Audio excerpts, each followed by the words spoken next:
Nature walk at my village Vellalagundam. இயற்கையுடன் ஒரு நடைப்பயணம்.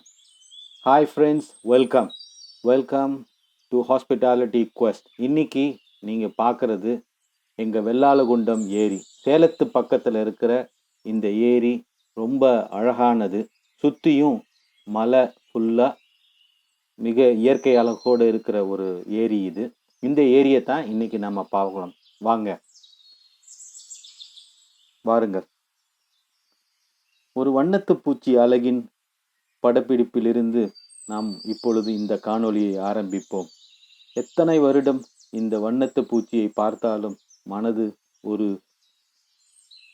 சிறகடித்து பறந்து கொண்டிருக்கும். எத்தனை வயசானாலும் இந்த பட்டாம்பூச்சியின் அழகை பார்ப்பதற்கு என்றுமே சலிப்பதில்லை. இப்ப பாருங்க, இந்த ஓங்கி உயர்ந்த மலைகள் தான் இந்த வெள்ளாலகுண்டத்திற்கு அழகு. இது ஒரு ஒத்தையடி பாதை. 10 வருஷத்துக்கு முன்னாடி இங்கே வந்தேன் நான். இப்போ திருப்பியும் வரேன். அப்போ தண்ணி நிறையா இருக்கும். இப்போ கொஞ்சம் தண்ணி கம்மி இருந்தாலும் இப்போ இது ரொம்ப பார்க்குறதுக்கு அழகாக இருக்கு. இது ஒத்தையடி பாதை. இதில் கொஞ்சம் தூரம் வரைக்கும் நம்ம வண்டியில் போகலாம். அதுக்கப்புறம் இதிலிருந்து நடந்து தான் போகணும். ஆனால் அழகாக இருக்கும். இது ஒரு கோயில். அந்த வருஷம் இங்கே ஒரு விசேஷமும் நடக்கும். இங்கே எல்லாம் கறி சோறு ஆக்கி சாப்பிடுவாங்க. வாங்க இப்போ நம்ம அந்த ஏரிக்கு போகலாம். இந்த கோயில் பக்கத்தில் இருக்கிற ஏரி பாருங்க, சுற்றி அழகான மலைகள் இருக்கு. 10 வருஷத்துக்கு முன்னாடி இப்போ நீங்கள் பார்க்குற இடமெல்லாம் தண்ணியாக இருந்துச்சு. இப்போ மலை, காடுகள் அழிப்பு இவைகள்னால நிறைய நீர் இப்பொழுது கம்மியாயிருச்சு. ஆனாலும் இந்த வருஷம் பேஞ்ச மழைனால தண்ணி இருக்கு. நல்லா அழகாக இருக்கும். 10 வருஷத்துக்கு முன்னாடி நாங்கள் இங்கே வந்தோம்னா குளிச்சுட்டு இங்கேயே சாப்பிட்டுட்டு இருப்போம். சில கல் குவாரிகளும் இந்த மலைகளில் இருக்கிற மரங்களை வெட்டினதுனாலையும் நிறைய மரங்களை அழிச்சதுனாலையும் இந்த இடம் கொஞ்சம் இயற்கை இது கம்மியாக காட்டுது.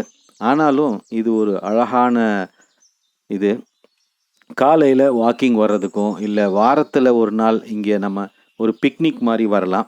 இது வெள்ளாலகுண்டம் சேலத்து பக்கத்தில் காரிப்பட்டி தாண்டி மேட்டுப்பட்டியும் தாண்டி வாழப்பாடிக்கு முன்னாடி இருக்கிற ஒரு சிறிய கிராமம் இந்த வெள்ளாலகுண்டம். இந்த ஏரியோட அழகு ஏற்கனவே சொன்ன மாதிரி ஒரு 10 வருடங்களுக்கு முன்னாடி கோடி ஓடி அழகாக இருக்கும்.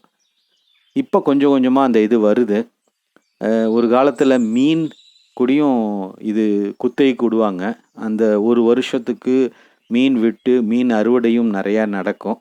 இப்போ தண்ணி கொஞ்சம் கம்மியாக இருக்கிறதுனால நீங்கள் பார்க்கலாம், இதில் குட்டி குட்டி மீன்கள் தண்ணீரில் அழகாக விளையாடுறத. ஒரு காலத்தில் இதுக்கு மீன் பிடிக்கக்கூடிய நாங்கள் வருவோம் ஒரு 10 வருஷத்துக்கு முன்னாடி. அதாவது இது எங்கள் மாமியார் ஊர். கல்யாணம் ஆன புதுசில் இங்கே நாங்கள் அதிகம் வருவோம். இந்த ஒரு மரம் ஒரு ரொம்ப அதிசயமான மரம். அதாவது ஒரு பெரிய பாறை, அந்த பாறைக்கு நடுவில் இந்த ஒரு மரம் வளர்ந்துருக்கு. பார்க்குறதுக்கு ரொம்ப அழகாக இருக்கும். நல்ல ஒரு அபூர்வமான மரமும் கூட இந்த இது. சரி, ஏரி இதோட முடிஞ்சிச்சு. இனி ஊர் அழகையும் பார்க்கலாம். இது பாருங்கள், காலையில் நான் நடைப்பயணம் வாக்கிங் போகும்போது எடுத்த ஃபோட்டோ.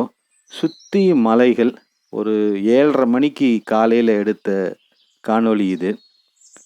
பாருங்கள், நடக்கும்போது இது ஒரு ஊட்டியோ ஏற்காடோ இல்லை, நம்ம சேலத்துக்கு பக்கத்தில் இருக்கிற ஒரு சின்ன கிராமம். எவ்வளோ அழகாக இருக்குதுன்னு பாருங்கள். காலையில் நல்ல சிலுன்னு ஒரு குளிர், அப்படியே அடிக்கிற ஒரு தென்றல் காற்று அப்படியே நம்ம மனசை அப்படியே ஃப்ரெஷ் ஆக்கிடுதுங்க. பாருங்கள், சுற்றியும் இயற்கை தான். இந்த இயற்கை தான் நமக்கு கடவுள் கொடுத்த ஒரு பெரிய வரப்பிரசாதம். இந்த இயற்கையோடு நம்ம வாழ்ந்தால் சிட்டியில் இருக்கிற லைஃப் போர் அடிச்சிடும். இந்த இயற்கை கிராமத்தில் இருக்கிறது இதாகும்.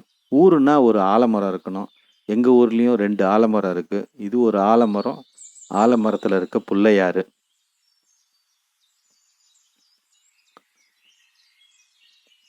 எத்தனை பேர் தூக்கணாங்குருவி பார்த்துருப்பீங்கன்னு தெரியாது. இப்போ நான் காட்டுறது ரோட்டோரமாக இருக்கிற ஒரு மரத்தில் அழகா தூக்கணாங்குருவி கட்டியிருக்கிற ஒரு கூடு தான் இந்த தூக்கணாங்குருவி கூடு.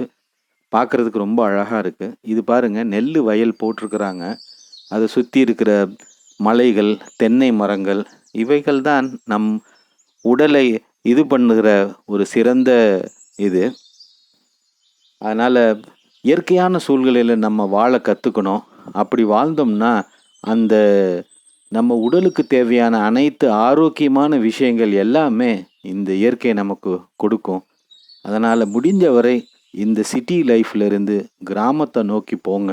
கிராமத்தில் ஒரு நாள் 2 நாள் அந்த குளிர் காத்துலேயும் தென்றல் வீசுகிற இதுலேயும் நம்ம தங்கினோம்னா நம்ம உடல் கட்டாயமாக ஆரோக்கியமாக இருக்கும் அப்படின்றதுல ஒன்றும் வியப்பில்லை. இது பாருங்க, நல்ல வானம், நல்ல காலையில் பனி படர்ந்து இருக்கிற ஒரு சூழல் உண்மையாலுமே பார்க்கறதுக்கு அவ்வளோ ரம்மியமாக இருக்கும். அதான் சொல்லுவாங்க, காலையில் பாருங்கள் நேச்சர் அட் இட்ஸ் பெஸ்ட். காலையில் தவழ்ந்து போகிற மேகங்கள் அப்படியே அந்த மலையில் முடிச்சு இருக்கிறது. இது ஒரு பாக்குத்தோப்பு. நடைக்கு பாதை போகும்போது எங்கள் கிராமத்தில் பார்த்தது. பாக்குத்தோப்பு பெரிய தோப்பாக இருந்தால் பார்க்குறதுக்கு கொஞ்சம் பயமாக இருக்கும். ஏன்னா நெருக்கமாக மரங்கள் நட்டு வச்சுருப்பாங்க.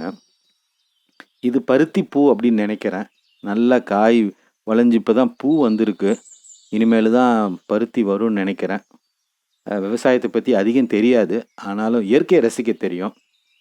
இப்படி போகும்போது ஏதாவது ஒரு த்ரில்லிங்காக இருக்கிறமேன்னு பார்த்தேன். ஒரு பாம்பு ஒன்று செத்து இருந்துச்சு. ஆனால் பயப்படாதீங்க, இது செத்து போன பாம்பு தான். யாரோ அடிச்சிருக்கிறாங்க, இல்லை வண்டியில் அடிபட்டிருக்கோம். இது எல்லாம் கல் உடைச்சி அந்த மலையை இது பண்ணியிருக்கிறாங்க.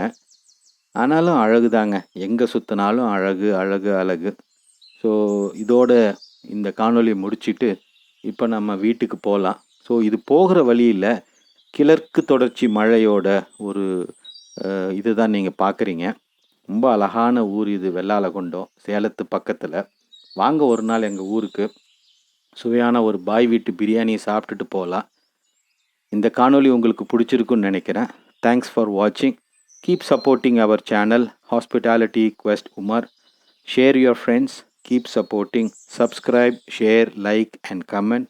Thank you. We will see you in another interesting video. Bye-bye.